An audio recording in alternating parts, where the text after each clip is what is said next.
Hello students, कैसे सभी लोग। आज हम इस वीडियो में हमारा इंग्लिश का 2.2 जिसका नाम है सूनियर, इसका हम क्वेश्चन करेंगे। और इसका एक्सप्लेनेशन बाकी चैप्टर्स का, बाकी सब्जेक्ट्स का एक्सप्लेनेशन आपको चैनल पर मिल जाएगा, प्लेलिस्ट में जाकर देख सकते हो, ठीक है। तो यहाँ पर देखो, ये जो चैप्टर है इसका हम मार्जिन क्वेश्चन, मतलब कि जो आपके चैप्टर के साइड साइड में क्वेश्चन दिए रहते हैं वो, और इंग्लिश वर्कशॉप जो लास्ट में चैप्टर के दिए गए सब करने वाले। इसके लिए आप वीडियो आखिरी तक जरूर देखो। तो चलते हैं, हम सबसे पहले देखने वाले मार्जिन क्वेश्चन। तो इसमें मार्जिन क्वेश्चन में क्या दिया गया, पहला क्या है, in what time period is the story taking place, मतलब ये कहानी किस समय में हो रही है। तो आपको आंसर में क्या लिखोगे, the story is taking place in the future when space travel to the moon has become possible and moon settlements have been established, मतलब कि ये जो स्टोरी है ये फ्यूचर में, मतलब भविष्य में हो रही है, जब स्पेस ट्रैवल मतलब कि अंतरिक्ष में यात्रा करना और मून पर जाना पॉसिबल एकदम हो गया और वहां पर इंसानों की बस्ती बस चुकी है, ठीक है, तब की ये स्टोरी है। अब सेकंड क्या है, वेयर डज सैली लिव, क्या बोल रहे हैं, जो सैली है वो कहाँ रहती थी। तो आंसर क्या लिखोगे आप, सैली लिव्स ऑन अर्थ। आप लिखोगे कि सैली अर्थ पर, मतलब पृथ्वी पर रहती है ये स्टोरी में। अब आगे क्या है, थर्ड में देखो आपको, imagine you are landing on the moon, what would be your feelings, क्या बोल रहे हैं कि आप इमेजिन करो कि आप मान लो कि आप मून पर, चांद पर लैंड कर रहे हो, उतर रहे हो, तो आपकी फीलिंग्स क्या होंगे। तो आप आंसर में क्या लिखोगे, लिखोगे I would feel extremely excited, thrilled and amazed, मतलब कि मैं बहुत ही ज़्यादा एक्साइटेड रहूँगा या रहूँगी, एकदम थ्रिल्ड रहूँगा, अमेज्ड रहूँगा, एकदम आश्चर्य में रहूँगा या रहूँगी। I would be curious to see the moon closely and experience its unique environment, और मैं बहुत ज़्यादा क्यूरियस, मतलब कि बहुत ज़्यादा उत्सुक रहूँगा या रहूँगी चांद को पास से देखने के लिए, उसको महसूस करने, और इसका जो यूनिक इन्वायरमेंट है, जो वहाँ का वातावरण है, उसको जानने के लिए, महसूस करने के लिए। फोर्थ में क्या है, what are the two important instructions, क्या बोल रहे हैं कि ये स्टोरी में आपको क्या टू इम्पॉर्टेंट इंस्ट्रक्शंस दिए गए हैं, ठीक है, चेतावनी आप बोल सकते हो, दिए गए हैं। तो क्या आप आंसर में लिखोगे, द टू इम्पॉर्टेंट इंस्ट्रक्शंस वर, मतलब कि जो दो इम्पॉर्टेंट इंस्ट्रक्शंस थे वो कौन से हैं। First, to be extremely careful while moving around because the gravitational force of the moon is only 1/6 of that of the earth outside the settlements, क्या बोल रहे हैं कि एक तो सबसे पहला जो इंस्ट्रक्शन है वो ये है कि कहीं भी जाओ बहुत केयरफुल रहो, बहुत ध्यान से जाओ, क्योंकि जो ग्रेविटेशनल फोर्स है मून का वो 1/6 है, मतलब कि अर्थ से बहुत ही ज़्यादा कम है। जो सेटलमेंट के बाहर आपको वो ग्रेविटेशनल फोर्स मिलेगा, मतलब कि सेटलमेंट जो है वहां पर ऐसा बना के रखा है, लेकिन उसके बाहर आप जाओगे तो जो मून का ग्रेविटेशनल फोर्स है बहुत ही कम है, जिससे आप थोड़ा सा अगर जंप करोगे एकदम ऊंचाई पर चले जाओगे। ये असल में भी ऐसा है, ठीक है, सिर्फ स्टोरी में नहीं, असल में भी ऐसा होता है। अब आगे क्या है, second, to buy souvenir only from shops inside the dome shaped settlements and not from unauthorised shops outside. और क्या बोल रहे हैं कि कोई भी सोनियर, देखो सोनियर क्या रहता है कि कोई कहीं जाओ तो वहाँ की याद में कुछ खरीदो तो उसको सोनियर बोलते हैं, ठीक है। तो बोले कि ये सोनियर जो खरीदोगे वो सिर्फ शॉप से, जो डोम शेप्ड की रहेगी वहाँ से ही लेना है, क्योंकि कोई अनऑथराइज शॉप से नहीं लेना है, ठीक है।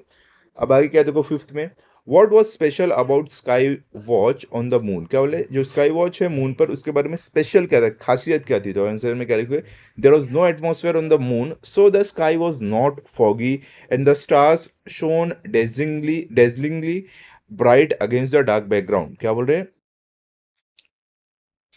तो क्या यहाँ पर बोल रहे हैं कि जब स्काई वॉच, मतलब जब आप मून से एटमॉस्फेयर को देखोगे, स्काई आसमान को देखोगे, तो टाइम पे क्या है, कोई फॉगी वॉगी नहीं था, और स्टार जो है वो बहुत ही ज़्यादा ब्राइट, बहुत ही ज़्यादा चमक रहे थे डार्क बैकग्राउंड में, क्योंकि स्पेस डार्क रहता है ना, तो उसमें स्टार्स बहुत ज़्यादा चमकदार दिखेंगे, और मून पर कुछ ऐसा फॉगी इन्वायरमेंट रहता नहीं है, तो आपको क्लियर दिखेगा। वही यहाँ पर बता रहे हैं कि ये स्काई वॉच, इसके लिए वहाँ से जो आप आसमान को देखोगे ऐसा दिखेगा। सिक्स क्या है, what does it tell you about the conditions on the earth at that time, क्या बोले, तो इस ये हमें क्या वहाँ की कंडीशन बताता है उस टाइम पे अर्थ की। तो आंसर क्या, it tells us that earth had an atmosphere containing dust and other particles that made the sky foggy and caused the stars to be seen rarely and only very faintly, क्या बोले, इससे हमें ये पता चलता है कि अर्थ का जो एटमॉस्फेयर है उसमें डस्ट है, मतलब कि धूल मिट्टी है, और कई पार्टिकल है, और कई कण है छोटे छोटे, जो आसमान को फॉगी बना देता है, जिसके कारण स्टार्स कभी कभार दिखते हैं या तो बहुत ही फेंटली, बहुत ही हल्के दिखते हैं, ठीक है। अब आगे क्या है, सेवेंथ में, what would be overall effect of having no atmosphere, क्या बोल रहे हैं कि अगर कोई एटमॉस्फेयर ही नहीं रहे तो उसका क्या ओवरऑल इफेक्ट होगा? तो आंसर में क्या है, without an atmosphere there would be no air to breathe, no weather और clouds and the sky would appear completely dark. क्या बोल रहे हैं कि बिना कोई एटमॉस्फेयर के कोई भी हवा नहीं रहेगी सांस लेने के लिए, कोई भी मौसम नहीं रहेगा, कोई भी बादल नहीं रहेगा, और आसमान जो है वो कंप्लीटली डार्क दिखेगा, एकदम अंधेरा दिखेगा, और जो टेम्परेचर है वो बहुत ही very very greatly between day and, और रात और दिन का जो टेम्परेचर रहेगा बहुत ज़्यादा वेरी करेगा, मतलब बहुत ठंडी हो जाएगी, बहुत गर्मी हो जाएगी, ऐसा होगा। ठीक है।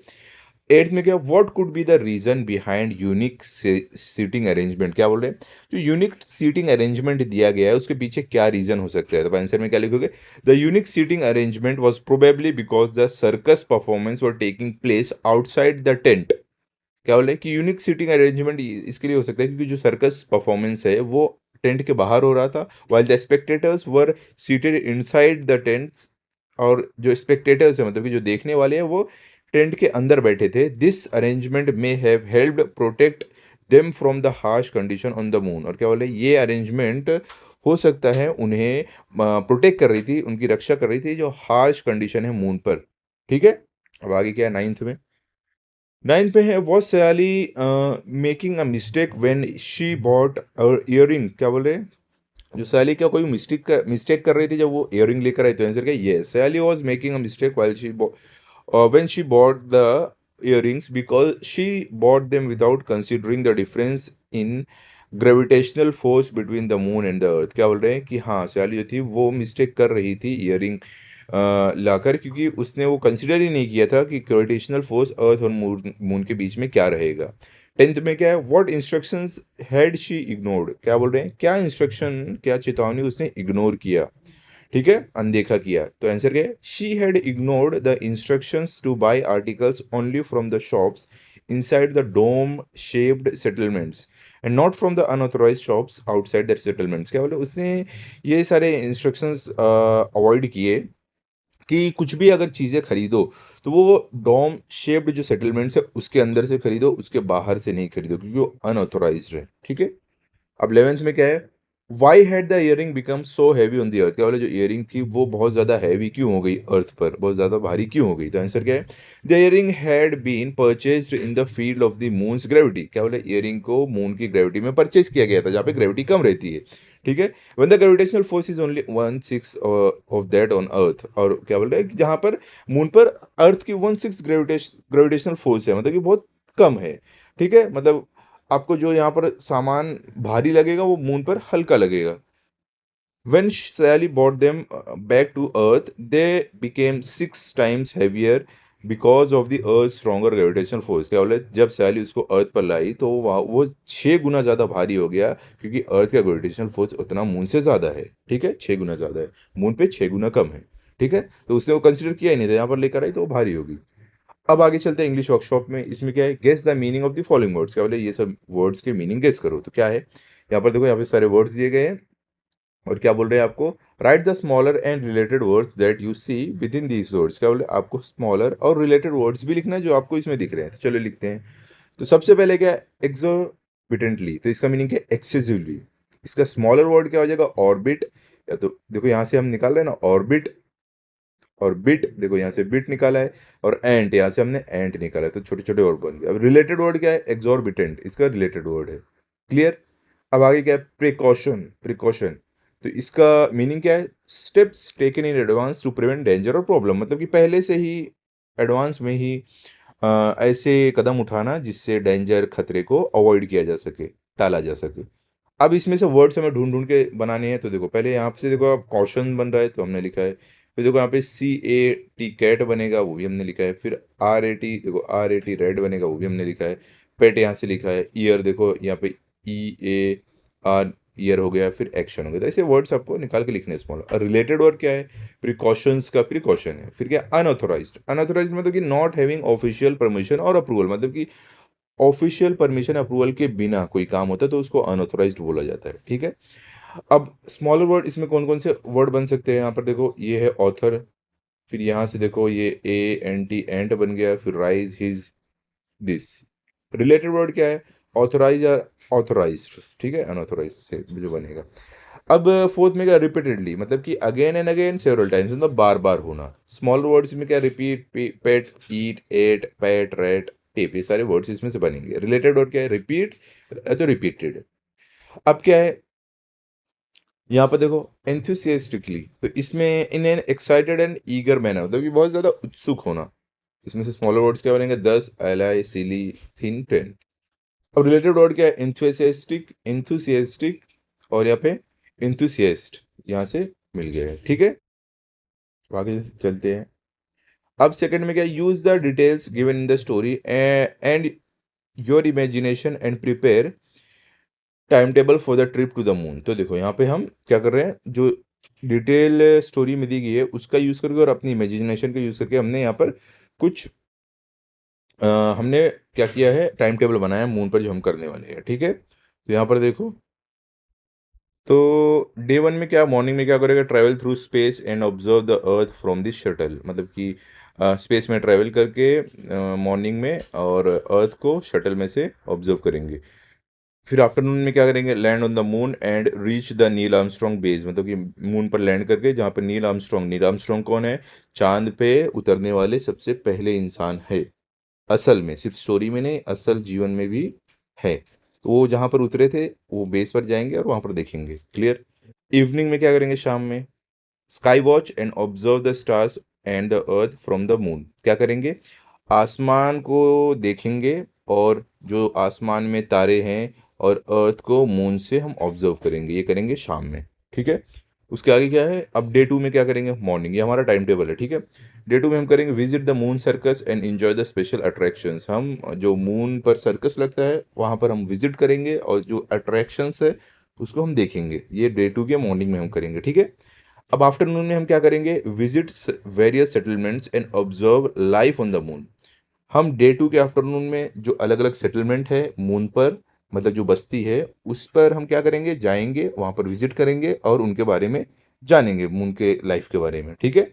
अब आगे देखो, डे टू के इवनिंग में क्या करेंगे, self study and write an essay about the trip, हम सेल्फ स्टडी करेंगे, मतलब खुद से और मून के बारे में और सेटलमेंट सब के बारे में पढ़ेंगे और एक ऐसे लिखेंगे हमारी उस मून की ट्रिप पर, ठीक है।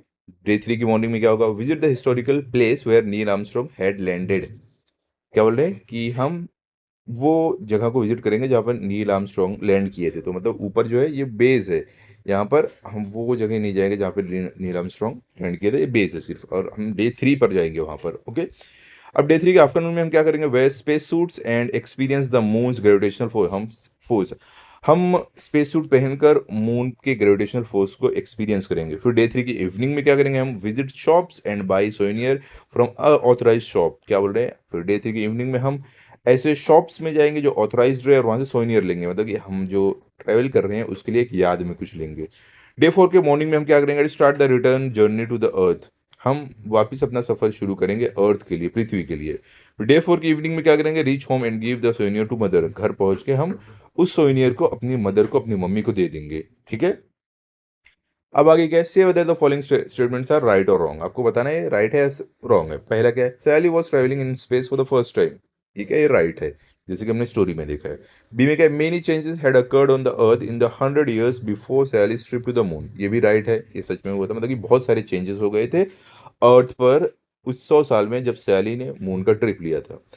अब सी में क्या है, there were no old cities left on the earth, wrong है, क्या बोले, कोई भी पुराने सिटी शहर नहीं बचे थे अर्थ पे, ये रॉन्ग है, बचे थे। डी में क्या है, डी में है कि Sally's mother did not want her to go on the trip, क्या बोले, सैली की मम्मी नहीं चाहती थी कि वो ट्रिप पर जाए, तो ये रॉन्ग है, वो चाहती थी। ई में क्या, there were no human settlements on the moon, मतलब कि मून पर कोई भी इंसानों की बस्ती नहीं थी, तो ये क्या है, ये रॉन्ग है, ऑलरेडी मून पर इंसानों की बस्ती थी। एफ में क्या, सैली मेड अ हैस्टी परचेज, सैली बहुत ही ज्यादा उसने चीजें खरीदी, क्या ये सही है, बिल्कुल सही है, right. Sally did not understand the mistakes she had make, क्या बोले कि जो सैली ने जो मिस्टेक किया था वो नहीं समझी कि उसने क्या मिस्टेक किया था, क्या राइट है, नहीं, ये रॉन्ग है। उसको अपनी मिस्टेक रियलाइज़ हुई उसने क्या किया था। जैसे कि ईयरिंग उसने मून पर खरीदा था बिना अर्थ का ग्रेविटेशनल फोर्स को कंसीडर करते हुए, क्योंकि मून पे अर्थ के कंपैरिजन में ग्रेविटेशन 6 टाइम कम रहता है और मून पे 6 गुना ज़्यादा रहता है। सॉरी, मून पर 6 गुना कम रहता है, अर्थ पर 6 गुना ज़्यादा रहता है, तो वो बिना कंसीडर किए उसने खरीदा था, उसको रियलाइज़ हो गया था। क्लियर हो गया? चलो अभी आगे चलते हैं। अब क्या है? Imagine you are Sally, write your diary for every day of your trip to the moon and for the day you gave the earring to your mother. क्या बोल रहे हैं? इमेजिन करो आप सैली हो और आप अपनी ट्रिप के बारे में, मून पर जो गए थे उसके बारे में लिखो, और इमेजिन करो अपने ईयरिंग अपने मदर को दिया। तो चलो लिखते हैं। सबसे पहले day one, dear diary, today was the most exciting day of my life. आज मेरे जीवन का सबसे ज़्यादा एक्साइटिंग डे है। I travelled in the space shuttle towards the moon. मैं स्पेस शटल में, स्पेस शटल मतलब जिसमें बैठकर स्पेस में ट्रैवल करते हैं, उसमें बैठकर मैंने मून की तरफ ट्रैवल शुरू किया। As the earth gradually appeared smaller and smaller, I was amazed by the beautiful view। जैसे अर्थ छोटी और छोटी होती जा रही थी तो मैं एकदम अमेज हो गई उस सुंदर नज़ारे को देखकर। When we reached the moon, we landed safely and entered the Neil Armstrong base through an airtight tunnel। क्या बोल रहे हैं? जब हम मून पर लैंड किए सेफली, एकदम सुरक्षित, तो हम एयर नील आर्मस्ट्रॉन्ग जो बेस है उसमें गए एक एयरटाइट टनल के through. I was thrilled to be on the moon. मैं एकदम थ्रिल्ड थी मून पर पहुंचकर। थी या था, आप जो भी बोलो। अब डे टू में क्या होगा? Dear diary, today we enjoyed the sky watch on the moon. मतलब कि आज हम आसमान को का दृश्य मून से देखते हुए इंजॉय कर रहे थे। The stars looked dazzlingly bright because there was no atmosphere। और जो स्टार्स थे, तारे थे आसमान में, वो बहुत ज़्यादा चमकदार थे, बहुत ज़्यादा चमक रहे थे, क्योंकि मून पे कोई भी एटमॉस्फेयर नहीं था। मतलब डस्ट पार्टिकल या तो बाकी जो भी है ऑक्सीजन, ये वो कुछ भी गैसेस नहीं थे मून पे एटमॉस्फेयर में। We also saw the earth which looked huge and beautiful. हमने अर्थ को भी देखा जो मून से बहुत ही बड़ी और बहुत ही सुंदर दिख रही थी। Later we enjoyed the unique circus on the moon. और बाद में हमने मून का यूनिक सर्कस एंजॉय किया। The high jump and long jumps were amazing because the moon's low gravity. क्या बोल रहे? मून पर जो लंबे और ऊंचे जंप थे बहुत ही ज़्यादा अमेजिंग थे, क्योंकि मून की ग्रेविटी बहुत कम थी। अब डे थ्री में क्या होगा? Dear diary, today we visited the historical place where Neil Armstrong had landed.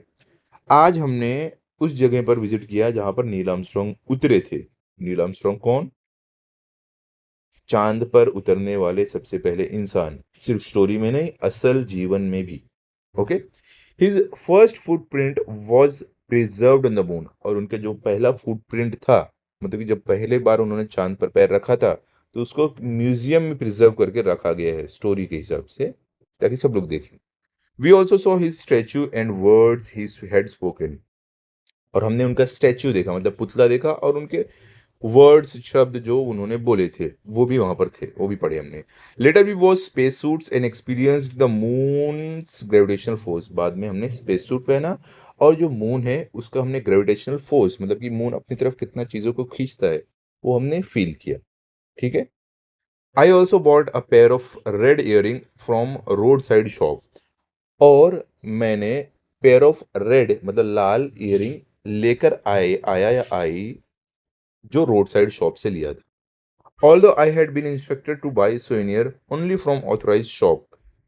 जबकि मुझे ये इंस्ट्रक्शंस दिया गया था कि सोइनियर, सोइनियर मतलब कि कहीं आप ट्रैवल करो तो वहाँ की याद में कुछ खरीदते हो, वहाँ का कुछ निशानी, उसको बोलते हैं। तो जबकि मुझे इंस्ट्रक्शन दिया गया था कि सोइनियर सिर्फ ऑथराइज्ड शॉप, मतलब कि जो ऑफिशियली अप्रूव्ड शॉप रहे वहाँ से खरीदो, फिर भी मैंने रोड साइड से खरीदा। अब डे 4 में क्या होगा?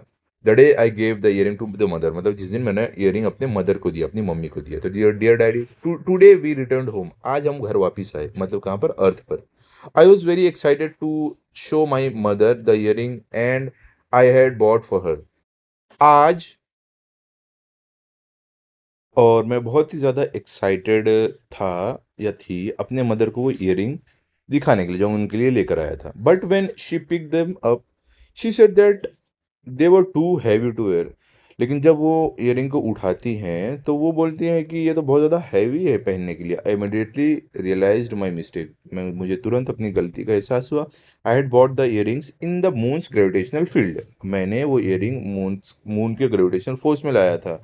Where gravity is only 1/6 of that on the earth. जहाँ पर ग्रेविटी अर्थ के मुकाबले 6 गुना कम है। I felt guilty for ignoring the instructions, और मुझे अपनी गलती का एहसास हुआ जब मैंने इंस्ट्रक्शंस को नहीं फॉलो किया। ठीक है, अब आगे क्या है, discuss in the story human settlements are mentioned but not cities और villages, why is it so. क्या बोल रहे हैं कि ये डिस्कस करो कि स्टोरी में ह्यूमन सेटलमेंट मतलब इंसान की बस्ती के बारे में को मेंशन किया गया है, ना कि शहर और गांव को। ऐसा क्यों? तो आंसर क्या है, the moon does not have natural cities or village like the earth. क्या बोल रहे हैं कि मून के पास नेचुरल मतलब प्राकृतिक शहर या गांव नहीं है जैसे हमारे अर्थ पे होते हैं। Human beings have created special settlements with dome shaped structures to protect them from harsh conditions of the moon. क्या बोल रहे हैं कि इंसान ने एक स्पेशल सेटलमेंट मतलब बस्ती बनाया है जो डोम शेप की है, जिस जो इंसान को मून के हार्श इन्वायरमेंट, जो वहाँ के वातावरण है उससे र- सुरक्षा देती है, उससे रक्षा करते हैं। वो डोम शेप स्ट्रक्चर है। Therefore the story refers to them as human settlements rather than cities or village. इसलिए जो स्टोरी जो कहानी है वो इंसान को ह्यूमन सेटलमेंट मतलब कि इंसान की बस्ती बोला बोला गया है रेदर देन शहर या गांव।